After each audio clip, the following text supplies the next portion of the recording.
Bukas muna tayo ng Bible.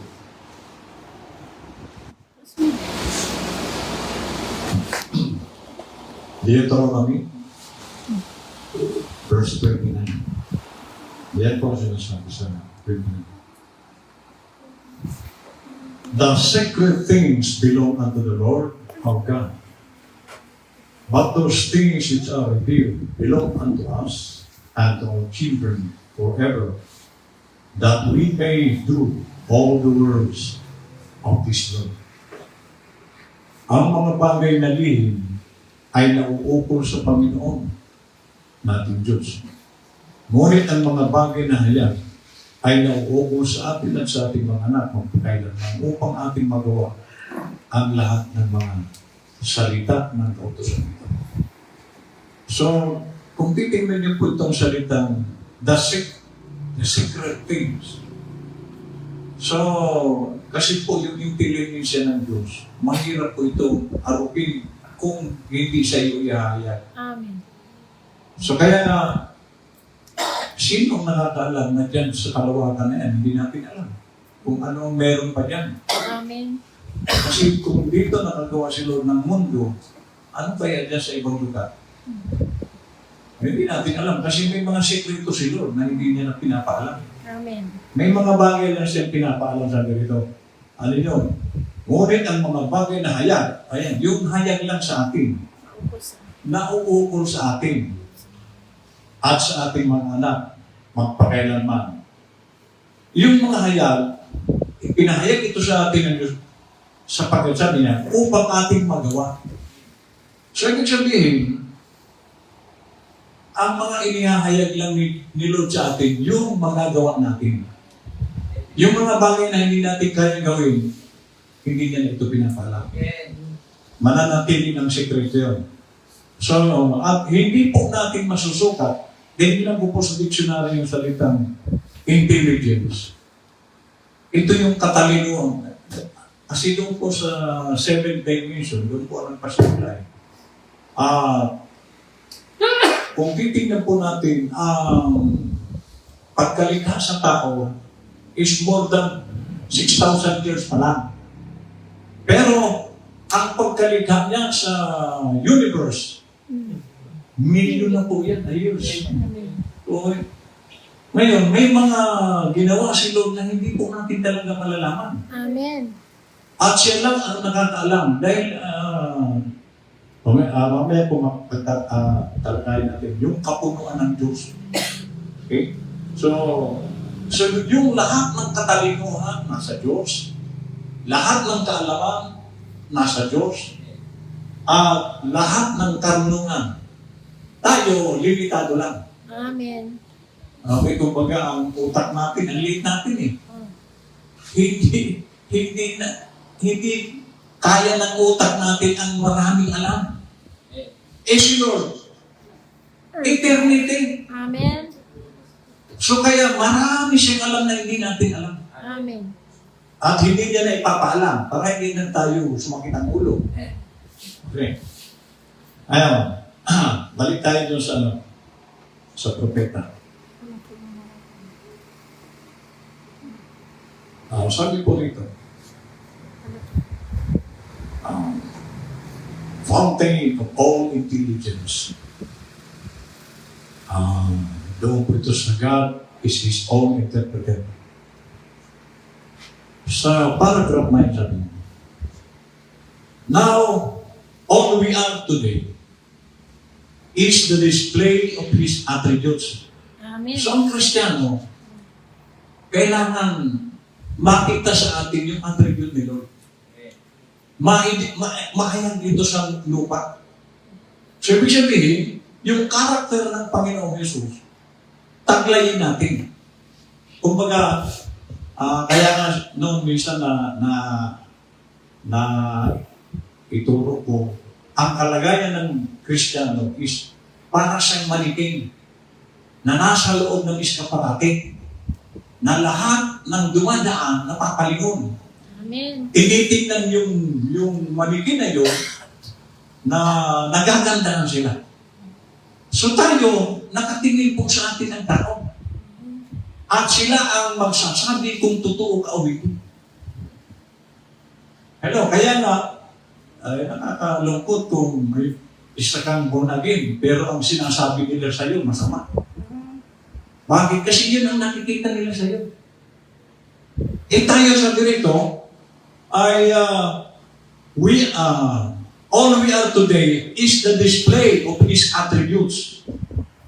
Okay. So kailangan makita sa atin yung pagiging totoo. Na sila mismo ang magsasabi sa iyo. Kristiyano na ito. Amen. Okay. First, He was not even God. God, we just call Him the Eternal One. He wasn't God because the word in English word God means object of worship. So, sa seventh dimension, hindi po siya doon Diyos. Although meron siya katangian ng Diyos. Pero dahil wala pang sumasamba sa Kanya, hindi po siya pwedeng tawagin Diyos kasi ang salitang Diyos ay, sabi rito, object of worship. Amen. Wala pang, sa seventh dimension kasi mag-isa lang siya ron. Amen. Walang sumasamba. Kaya, ang Diyos ay nag-create mula sa kanyang kaisipan, pero ang creation na yun pong kagandahan sa Diyos. Meron siyang creation na temporal at meron siyang creation na eternal. So, at alam natin, ang creation is may beginning. Pero kakaiba yung creation na yun dahil mula sa Panginoon, sa pagiging Espiritu ng Diyos, nag-create siya sa kanyang sarili. Kasi yung mga tiyupan silo din yun. Amen. Yung mga celestial body, silo din yun. Kaya, merong creation si Lord na eternal. Amen. Bakit eternal? Kasi yung creation na yung galing sa Kanya. Amen. Bahagi iyon ng Kanyang pagiging eternal. Amen. Sabi niya,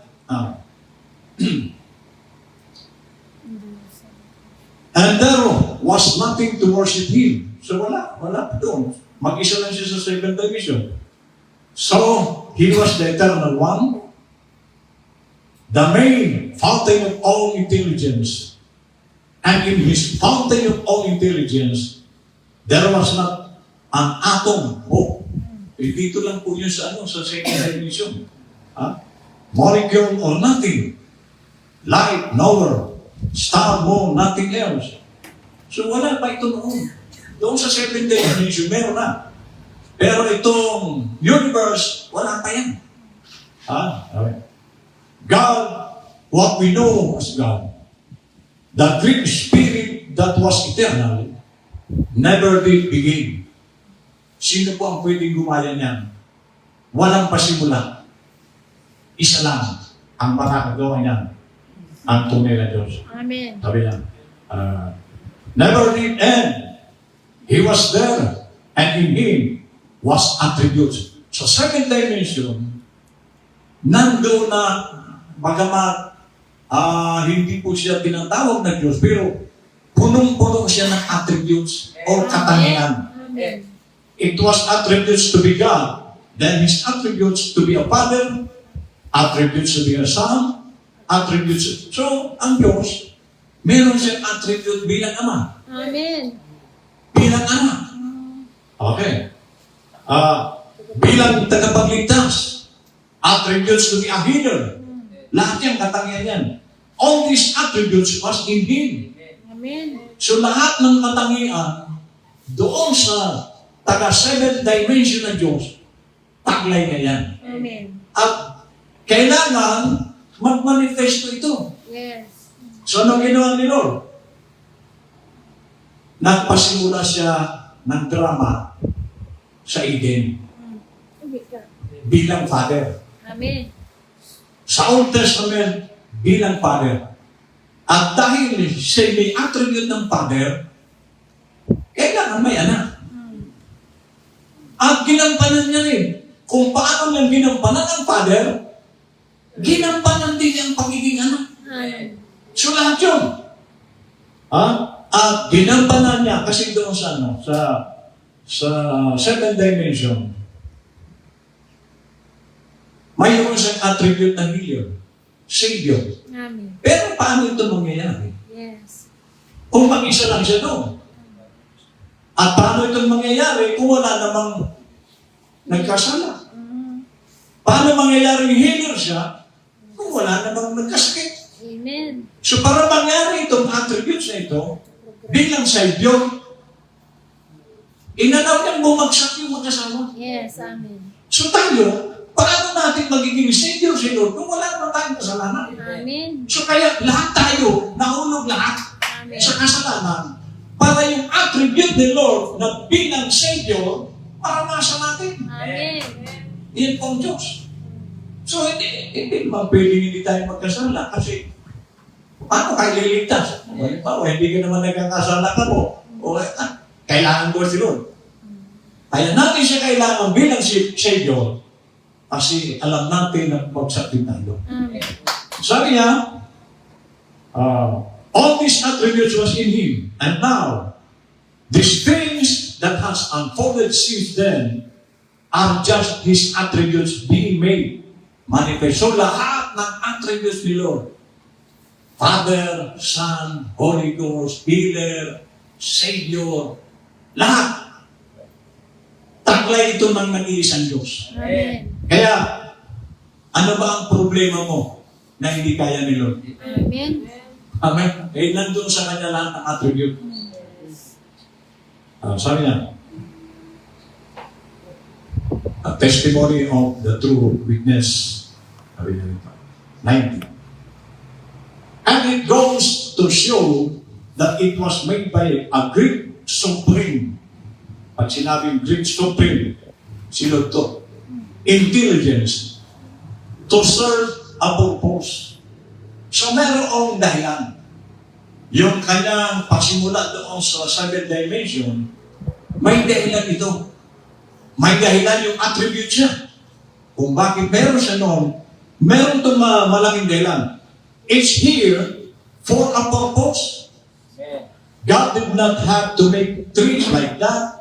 He made them like that, though they different one from another, and so forth. He made all of that for His purpose, to give witness and to give testimony. Oh. So, lahat itong mga milika ni Lord, may purpose si Lord yan. At sabi ng propeta, He made all of that for His purpose, to give witness and to give testimony. So itong mga pulot na ito, isa pong testimonyo yan na Medyo. meron isang Greek, manlilika, creator. Magaling. Walang pong makakagawa niyan. Amen. Ako makagagawa ako ng punong drawing. Walang buhay. Pero si Lord, Amen. hindi po, wala pong ibang pwedeng gumawa. So itong mga likha na ito, na mga may buhay na ito, isa itong patotoo na walang makakagawa ng maliban sa Diyos. Amen. So tayo, meron din tayong buhay. Amen. At merong purpose Lord sa ating buhay. Isa kang testimonyo. Amen. Kaya na pag Biyernes wala ka ditong testimonyo, ano kayang purpose mo? Palagay niyo. Bakit ka nilikha ni Lord nang walang testimonyo? So may purpose nung bakit ka nilikha. Amen. Upang magpatotoo ka na ikaw man ay isang himala ng Diyos. Himala po tayo, ay mga buhay. Yung puno lang yan, pero malaki ang testimonyo nila na ang mga bagay na yan, merong lumikhang Diyos. So kaya nga kung tayo po'y walang patotoo, sabi ni John, ginagawa mong sinungaling ang Diyos pag wala kang testimonyo. So sabi niya, He made all of that for His purpose, to give witness and to give testimony. He could have made trees like something that would be something else, like rocks. He could have made trees any way He wanted to. He could have made flowers any way He wanted to. But He made them to bear witness, for they are God's witnesses. Lahat po ito. Ang purpose ni Lord yan, doon sa kanyang creation, para magbigay patotoo na merong creator Yes. na lumikha sa kanila. Sabi niya, ay ito mabigat sabi niya, they are a true witness that all other religions is false and Jesus Christ is right. That burial and resurrection gives witness that we are not dead eternally. But we live again shows a supreme intelligence. Ano po sabi niya? But He made them to bear witness, for they are God's witnesses. O, hindi po Jehovah Witnesses. God witnesses. So lahat ng mga creation ni Lord, witness niya yan. Amen. Ha? Sila mismo ang patotoo na mayroong creator na Diyos. Amen. At tayo, dapat meron po tayong testimony sa buhay natin. Kasi, ito. Ano na ba ginagawa natin sa buhay natin? Meron ka ba bang ginagawa kay Lord? Yung pagdalo po, hindi pa po ito yung serving God. Pag sinabing serving God, meron kang ginagawa. Ayan, katulad ng ating kapatid sa Sintong. Mula Lunes, diba? Lunes, may ginagampanan siya dahil servant po siya doon sa sentro. Uuwi lang siya, pakatapos na noong duty niya. Tama? And then, Martes, ganun muli, Miyerkules, Webes. So, ang tanong, Diyos ba ang amo nila doon? Sa taong nagagawa mo ang mula Lunes hanggang Sabado, sa Diyos hindi mo magawa. Sino ba mas mataas? Diyos o tao? Pero bakit mas malaki ang service ng tao sa kanyang kapwa-tao kaysa sa Diyos? Na mas dapat lakihan natin ang paglilingkod sa Diyos kaysa sa tao. O, may ligtas ka pa ng amo mo. Pero si Lord, kaya kang iligtas. Amen. So, ang dapat natin dito pinaglilingkuran ng tama ang Diyos. Amen. Amen. Kaya nga kung yung linggo hindi mo pa maibigay kay Lord, anong klaseng patutuo yan? Tama? Isang malaking patutuo, yung talagang ang paglilingkod mo kay Lord, buo. Amen. Kung kabiyak lang. Sabi nito, religion is false and Jesus Christ is right. Death, burial, and resurrection keeps witness that we are not dead eternally.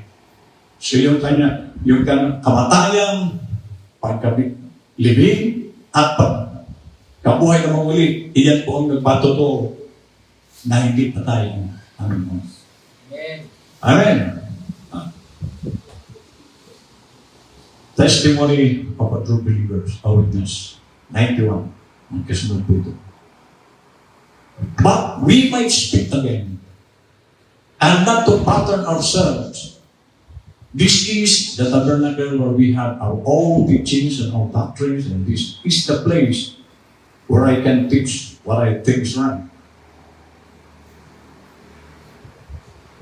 I want to notice another intelligence. Speaking of the grace of God that has appeared to us, did you notice? The first thing is the root, the second thing is the stalk, the third thing is the fruit. And that ends it. Justification, the root. So ano daw yung bugat? Justification. Okay.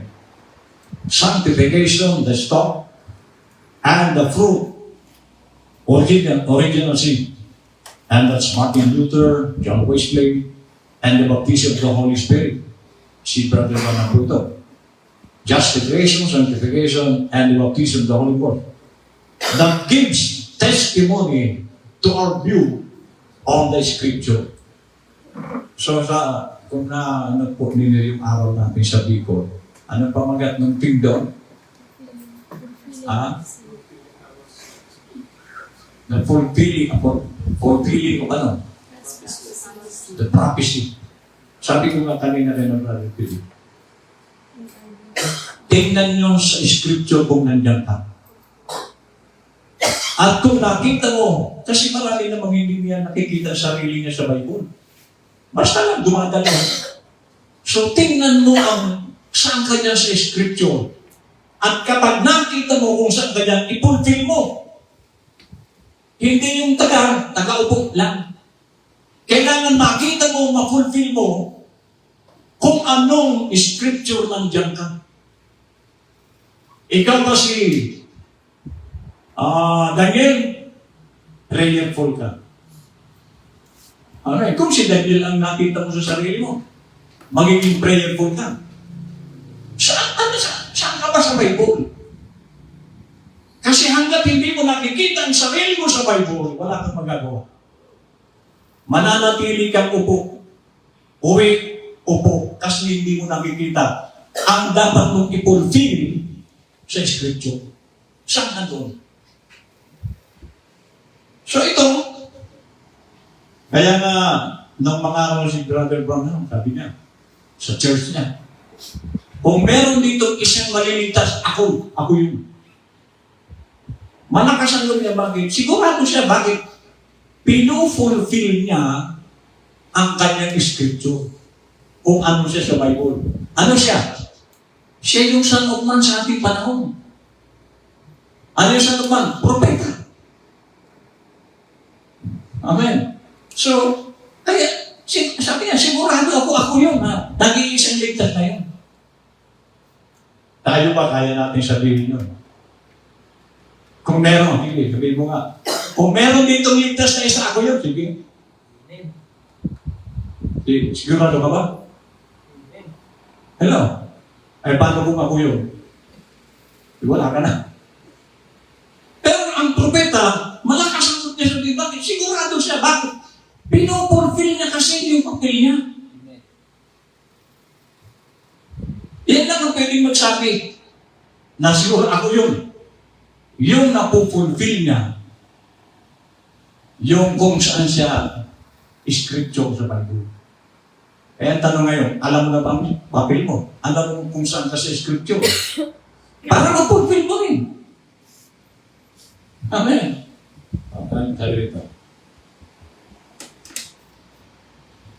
That gives testimony to our views on the scripture.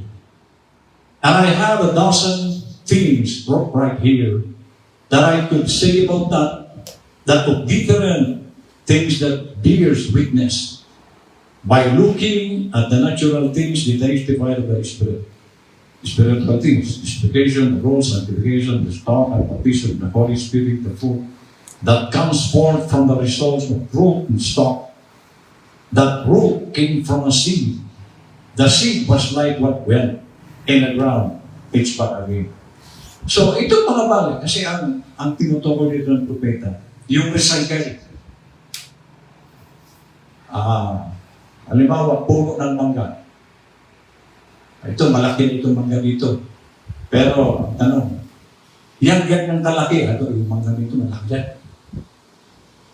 Ang tanong, saan nagmula yan? Sa isang maliit na buto. At pagtubo niyan, giging puno, then, sasanga, mamumulaklak, magbubunga, babalik ulit sa buto. Ganun ang buhay. So, kung saan nagpasimula yung mangga, babalik din niya sa panexambulan niya. So, kung tayo ay galing talaga, nagpasimula tayo doon sa 6th dimension, doon din tayo babalik. Amen. Ano, kung doon ka. So ngayon, nung nandoon ka, ibinaba ka sa lupa sapagkat meron purpose. May dahilan. Na yung dahilan na yung kailangan maging testimony mo yun. Na nagampanan mo yung purpose mo sa lupa. Kaya ang tanong, ano ba talaga ang purpose mo sa lupa? Ba't ayaw mo i-fulfill? No. Hindi po pwedeng, kaya ka nandito na walang dahilan. Tinawag ka ni Lord, may dahilan. Lang hindi mo alam kung anong dahilan yun. Bakit? Kasi hindi mo tinitingnan sa Scripture kung saan ka doon. At dapat tayo tingin, saan kaya ako dito? At malalaman mo yan sa every Sunday, every Friday na naririnig natin. Malalaman mo na kung saan ka. Pero kung napakatagal mo nang nakikinig, hindi mo pa rin alam kung saan ka lalagay. Napakadelikado kong bagay yun. Na hindi mo alam kung saan ka lalagay. Ito, naalala niyo yung kwento ko? Pumasok ako sa construction. Ano ba yan? Ano mo? Para malaki sweldo ko, sinabi ko, masok. Pero, ngayon, hindi ko naman alam magmasok. Ay, ang nangyari, paikot-ikot ako doon. Kasi hindi ko alam ba ang gagawin ko. Iyan po ang kalagayan ng isang Kristiyano, hindi niya alam ang gagawin niya. Paikot-ikot. Dadalo, uwi, hanggang doon ka na lang. Kasi hindi mo alam yung gagawin mo. Pero kung alam mo ang gagawin mo, sa buong isang lingkong paglilingkod mo, mayroon kang ginagampanan na kung saan, iyon ang scripture mo.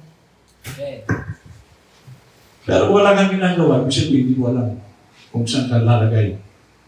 Amen? Kumbaga, pumasok sa isang trabaho, hindi mo alam, paikot-ikot ka. Amen? Amen.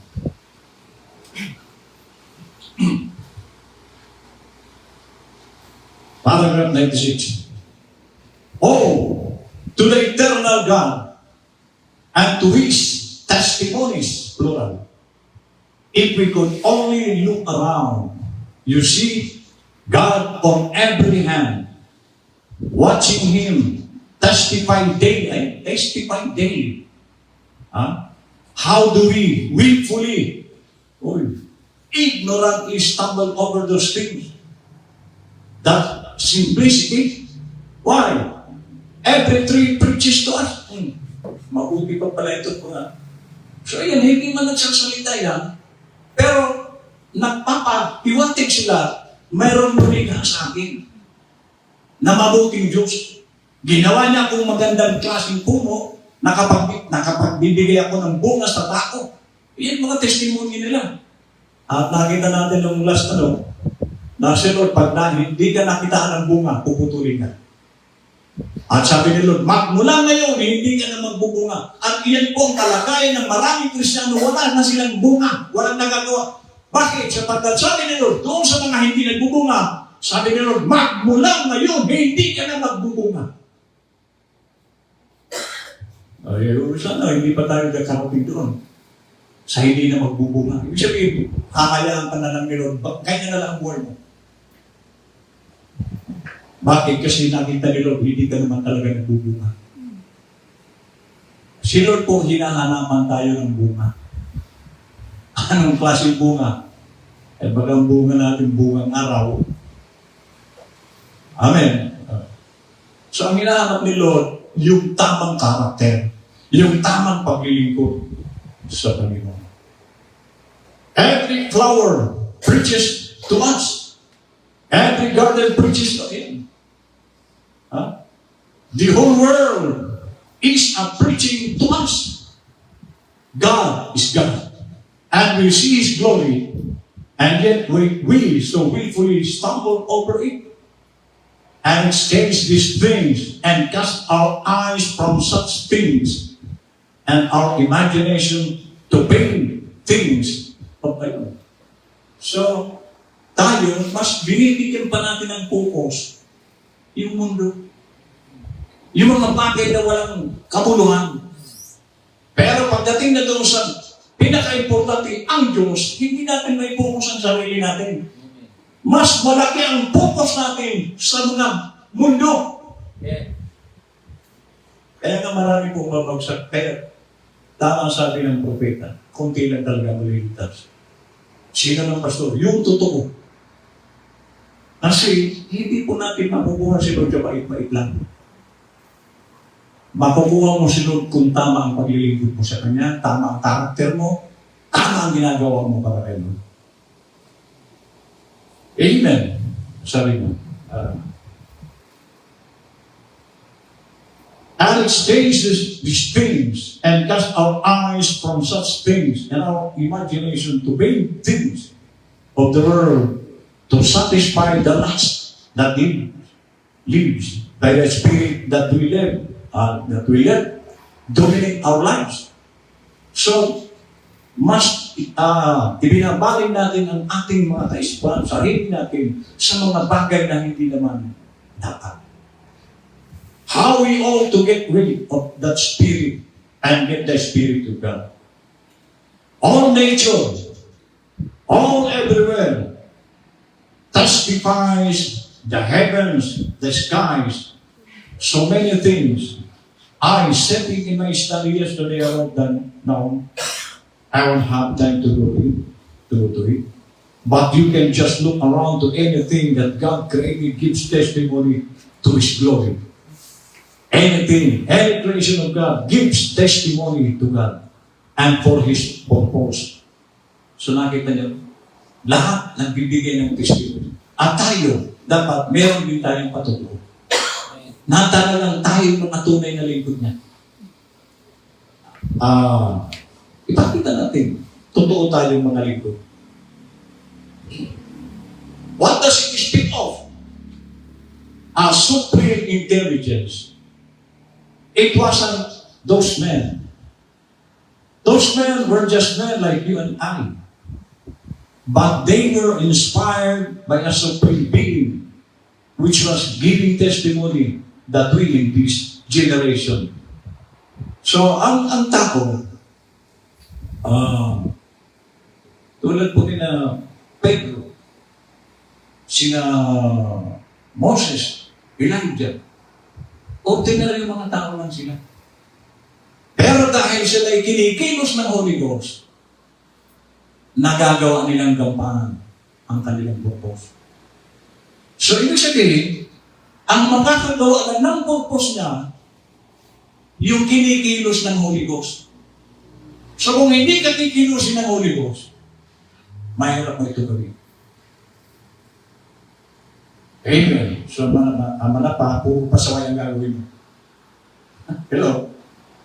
Sabi niya, and in the generations to come, and all the generations between them and here, could look upon His word and know that they are true. It's a testimony that the word of God is true. So, magmula pa sa panahon, kasi ito pong mga mula Genesis, ang lahat po na yan, doon sa 7th dimension, tapos na yan. Hindi pa ito nangyayari yung Genesis, kay Lord tapos na yan. At ito ay magmula Genesis hanggang Revelation. Iyan po yung mga testimonyo na mga tinawag ni Lord. Yes. Alam natin na yung mga naganap sa kanilang panahon, Old Testament, lahat po yan, si Lord po ang tinutukoy niyan. Hanggang sa Second Testament, si Lord ang tinutukoy dito sa Third Testament. Isa lang ang tinutukoy niya, si Lord. Amen. So lahat ng mga henerasyon na dumarating, and all the generations between them and here, could look upon His word, His word, and know that they are true. It's a testimony that the word of God is true. All His words are perfect. They are perfect and on time. So wala po dyan yung huli. Lahat dyan nasa tama. Kaya nga maging tayo, kung tayo po may hinihingi, huwag kayong mag-alala. Si Lord ibibigay yun sa tamang panahon. Amen. Amen. Hindi siya panahon natin. Kasi alam ni Lord kung ano ang mangyayari. So hintayin natin yung kanyang panahon. At nasa eksakto lagi si Lord. Dito. All His words are perfect. They are perfect and on time. They don't miss 1 hour. Hindi siya nahuli kahit isang oras. Sometimes we think they're going to, but they don't. After it's over, we see it couldn't have gone any quicker. It couldn't have been any better. It's perfect and on time. Amen. So lahat, yung pag-ikat nyo sa mundo, o tingnan niyo po kung gaano, kung hindi po ito hawak ni Lord na universe, lahat po ito kumikilos. Nasa ayos. Ang earth, umiikot yan ng ilang daang beses sa araw-araw. Sa araw. Mercury, mabilis yan. Lahat ng na planeta, umiikot yan. Paano kung bitawan ni Lord Mag-isa. ang ano niya? Kasi nasa kamay ni Lord ang kanilang alignment. Amen. Pag binitiwan ni Lord yan, bungguan yan. Yes. Pero, ganon katindi si Lord. Lahat yan. Tarkulado niya lahat yan. Bawat ikot na planeta, tarkulado niya yan. Nasa ganitong araw. Tingnan nyo. Namamalayan nyo ba? Ang alam lang natin, mula umaga, nandyan yung araw. Hindi po kumikilos ang araw. Ang mundang umiikot.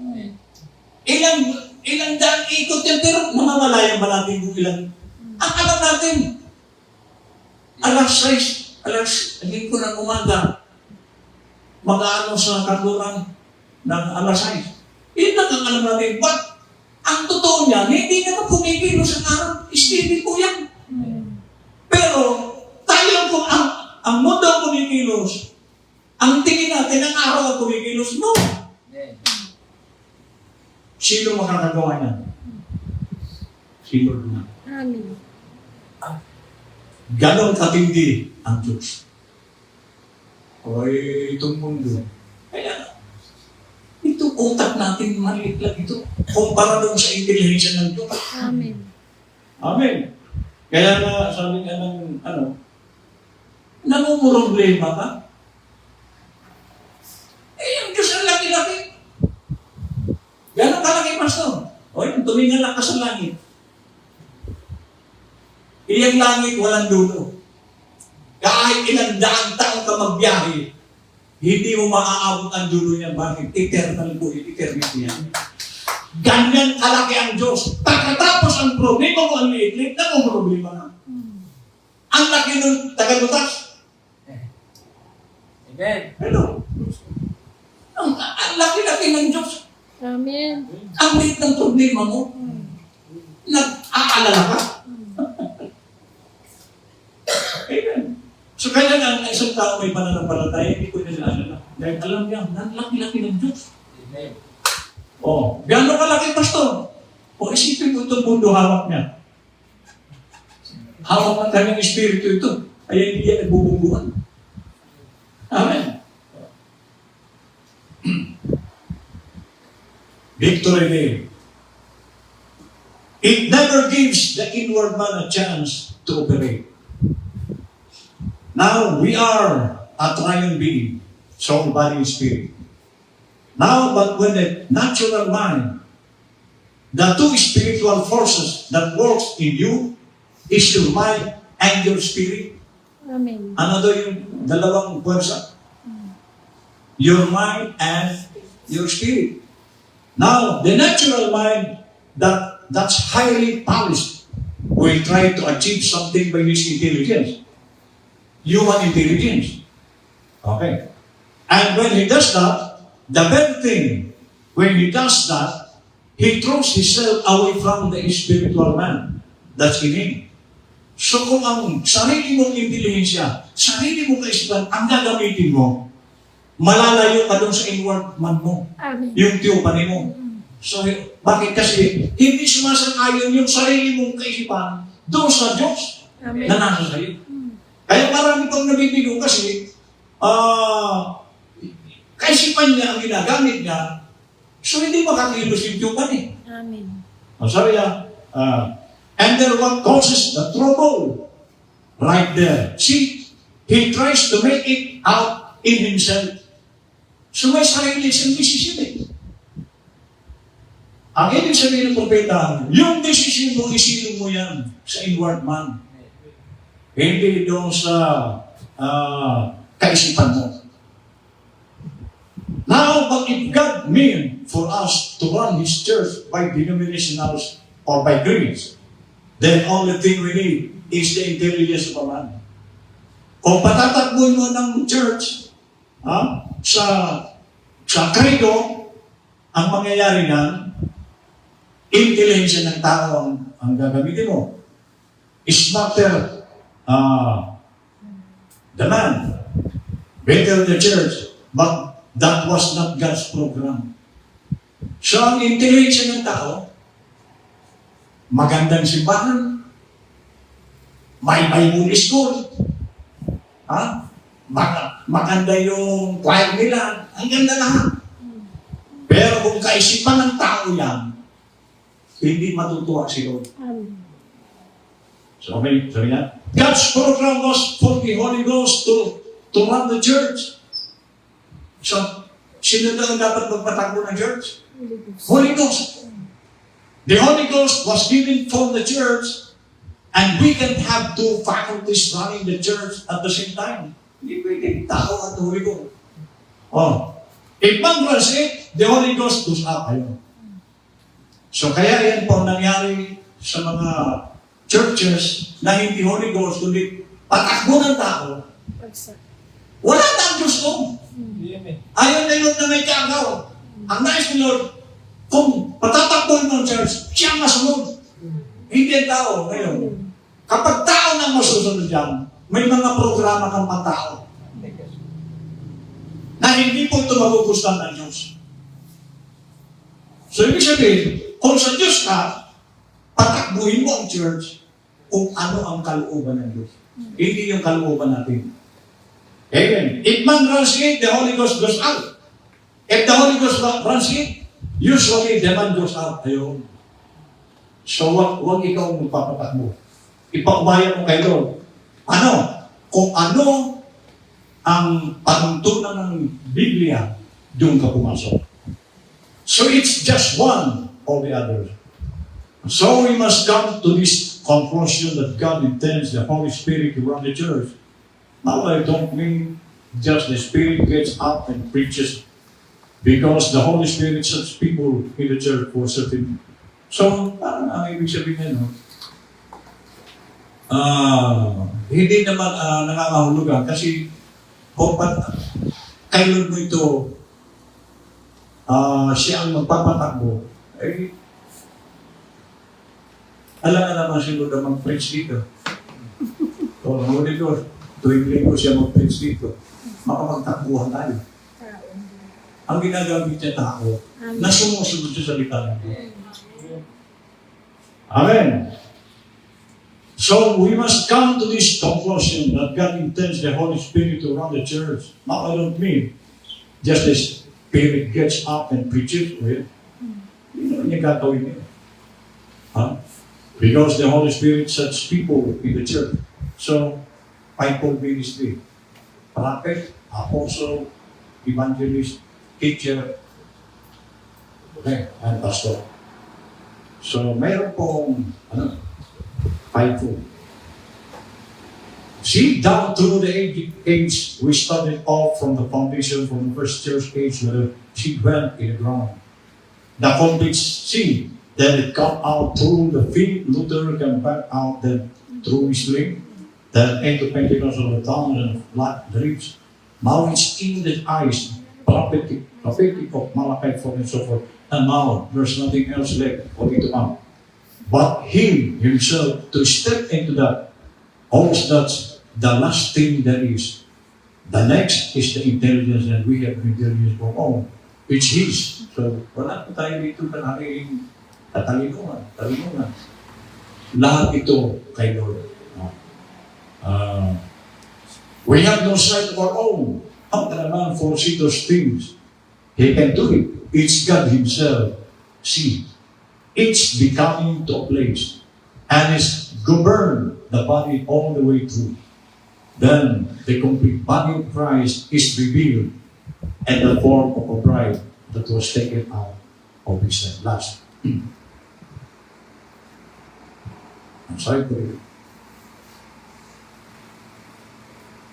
That's human intelligence. Ito po yung intelligence ng tao. Trying to inject their ideas into the plan of God here.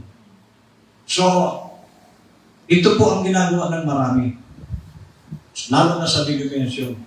Yung Bible, hinahaluan nila. Eh, paano yung pastor? Paano tayo makatiyak na walang halo? O kasi, halimbawa, God, iisa. Anong ginawa ng tao? 3 persona. Saan galing aral yan? Oh. God, may nanay. Pero saan aral galing yan? So napakaraming aral, hinalo nila. So ini-inject nila ito. Bakit? Kasi intelligence of man. Oh, sabi niya. Yung plano ng Diyos, ini-inject nila ito ng sarili nila. Okay. That's a good word. Human intelligence trying to inject their ideas in the Word of God. So, hinahaluan nila. It won't work. Hindi ito umubra. Maaaring sa iyo, hinahangaan ka ng mga nakikinig sa iyo, Bible school, ang daming diploma. Pero in the sight of God, zero ka. Kasi ang importante dito, na hindi ka itinatakol na Diyos. Ang daming simbahan, hindi nila alam, rejected sila nila. Bakit? Kasi may mga halo ang araw. Amen. So sabi niya, it will not work. It won't work. It never has worked and it never will work. Hindi yan uubra. Intelligence of man. Plano ng Diyos, hahaluan mo. Hindi po yung mangyayari. Amen. And all at once there came a sound from heaven. The obstruction down to them, like a rushing mighty wind. Holy Ghost with them. Rushing mighty wind. Filled all the house where they were sitting. And they were so quickened by that, till all their cowardliness they were. One of them was even afraid. They even denied he wasn't a Pharisee or he wasn't a Sadducee yet. But when the Holy Ghost fell and baptized him into Jesus Christ, he became flesh of his flesh, bone of his bone, word of his word. He was a new creation. He was a new person. It quickened his body. So nakita niyo po ang ano ng Panginoon. Kakaiba sa tao. Amen. Ano sabi ito? Doon sa Pentecost Day, noong dumating ang Holy Ghost, kung imagine mo, may dumating na hangin. Yung 120, may dumako na tongues of fire. At sabi doon, they were all baptized by the Holy Ghost. At anong ebidensya they were baptized? Yung kanilang karuwagan na wala. Kaya nga dito, pag baptize ka ng Holy Ghost, takapang ka rito. Pero, mawawala yung karuwagan mo. Yung dati, sarado ang bibig mo, dito bubukan na yan. Bakit? Kasi punong-puno ka ng katapangan ng Diyos. At iyan po ang purpose ni Lord sa isang Kristiyano. Yung maging testimonyo ka. Kaya nga doon sa ating nilalakad ni Brother Johnny, ay maganda kayong testimonyo. Anong kabutihan ang ginawa sa inyo, Lord? Hello? Anong mga magagandang bagay ang ginawa sa inyo, Lord? Wala po, marami akong testimonyo. Ay, sabi ko nga sa inyo, kung testimonyo lang pag-uusapan natin, kahit hindi na po magminsan, puro testimonyo, pakarami kong testimonyo. Kasi araw-araw ng buhay ko, mayroong ginagawa si Lord. Amen. Sa pamilya ko, ang daming testimony yung ginagawa nila. At yun na lang agagi yun. Bawat lakad natin kasi nakita nyo lang tayo bumiyahe sa Bicol.